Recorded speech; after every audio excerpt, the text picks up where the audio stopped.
J'investis dans les cryptos pour être riche dans le futur. Paire de couilles dans le futal, ainsi soit-il. Mon bitcoin et mon couteau.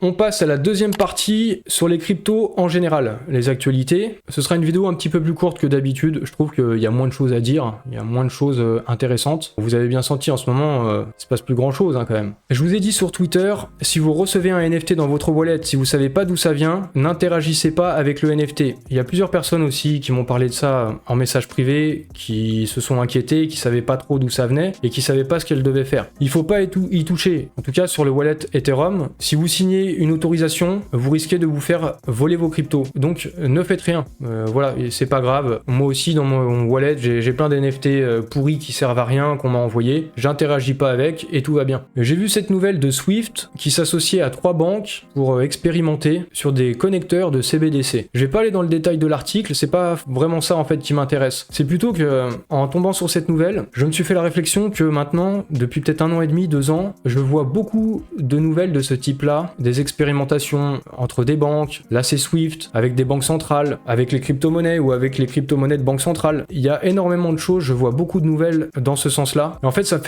me fait me dire qu'il y a une accélération, la monnaie elle est en train de se transformer très vite, c'est en train de passer au numérique très très vite, il y a énormément d'innovation et on est en train de changer de système financier petit à petit, mais enfin petit à petit, pas si petit à petit que ça en fait, ça va vite je trouve. Et au sujet des MNBC, aux États-Unis, ça devient un vrai sujet entre les républicains et les démocrates. Pour schématiser, les républicains, ils sont contre, assez farouchement. Il y a même un républicain à la Chambre des représentants, il a dit « Je vais être extrêmement clair pour le public ici présent, il n'y a pas de soutien à une MNBC au Congrès. » En tout cas, du côté des républicains. Du côté des démocrates, ils ont l'air un petit peu plus partants sur les MNBC. L'administration Biden en est au stade de l'expérimentation. Et donc, ça risque de s'accentuer tout ça, ces débats, à l'approche des élections US. Ça risque d'être intéressant, mais je constate surtout qu'au niveau européen, et en France particulièrement, c'est pas du tout un sujet. Je pense que si on va voir les députés, ils savent même pas vraiment ce que sont les cryptos, comment ça fonctionne, les crypto-monnaies de banque centrale non plus. Pourtant, pendant ce temps-là, il y a l'euro numérique, le cash plus,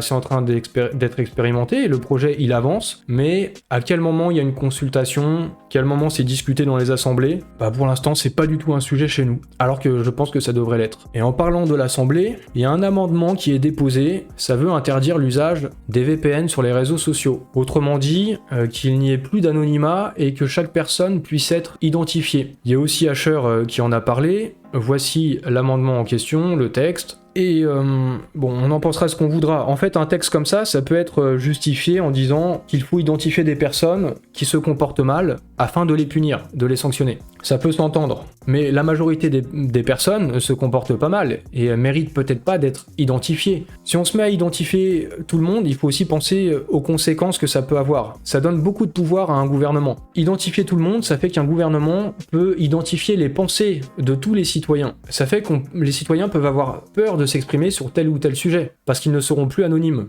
D'autant plus dans un monde où on utilise les bases de données, où on utilise l'IA, et on va pouvoir vraiment comprendre les pensées des gens comme ça. C'est aussi comme ça, il y a des années, les scandales Cambridge Analytica avec Facebook et tout, l'influence des élections, c'est parce qu'on a su cibler les bonnes personnes, savoir comment leur parler, sur quel sujet, pour influencer leur vote. Du coup, rien que si on pense au vote, ça peut avoir des répercussions.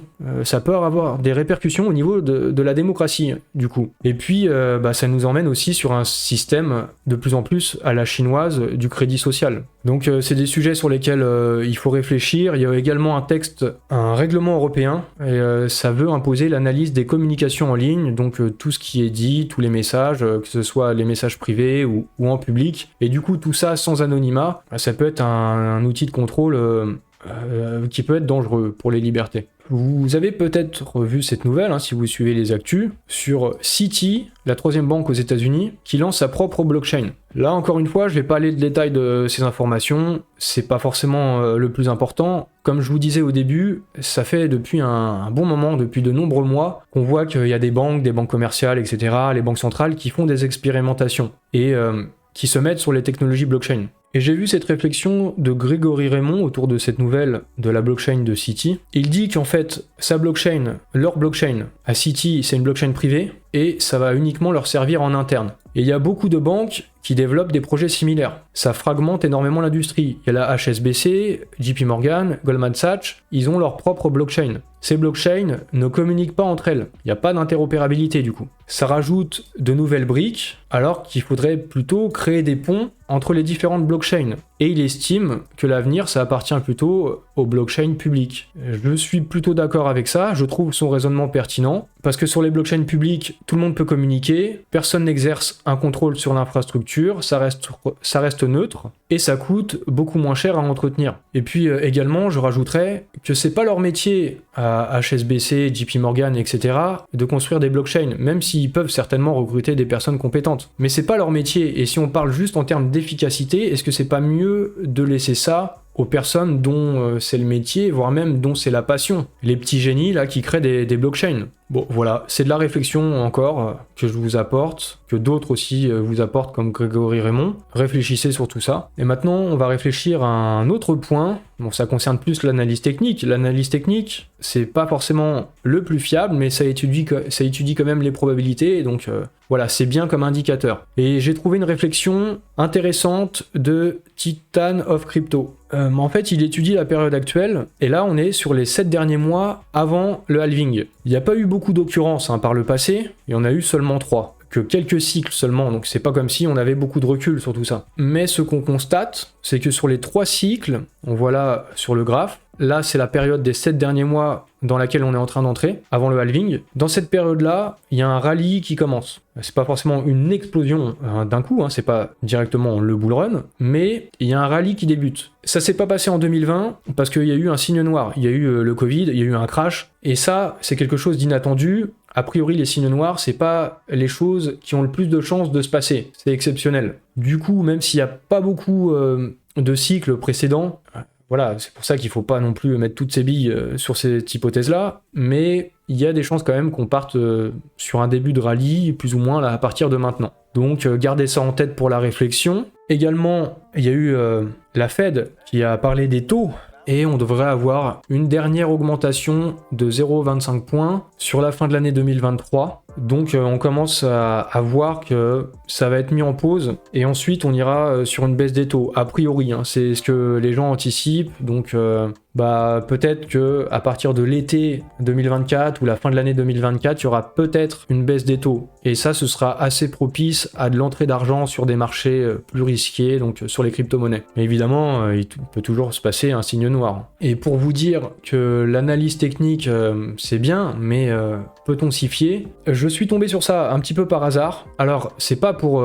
du tout pour se moquer ou dire regardez, cette analyse technique, c'était n'importe quoi. C'est plutôt pour dire que aussi on peut manquer de recul quand on est en période de bull run. C'est compliqué de savoir aussi ce qui va se passer, on ne sait pas ce qui va se passer.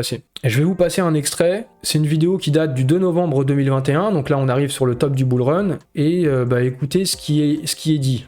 Ce qui a été franchi par le haut, la résistance a été brisée, et donc on est rentré clairement en bull market, deuxième partie de ce fameux bull market qui a commencé, vous le voyez, déjà mi-2020, voire fin de l'année dernière, qui s'est arrêté aux alentours d'avril-mai 2021. On a une belle consolidation, et là on est en train de repartir sur les altcoins. Clairement là c'est toujours haussier, encore une fois je vous le dis depuis maintenant plusieurs semaines, quelques mois, on est reparti en tendance haussière, et pour le moment il n'y a absolument rien qui nous laisse penser à un retournement. Au contraire, on est clairement sur des bons niveaux pour se positionner, en tout cas sur pas mal d'altcoins. Et là on le voit, on a donc cette résistance, elle a été franchie, vous le savez, lorsqu'on a une tasse avec Hans. Du coup voilà, vous avez vu, vous avez tous vu.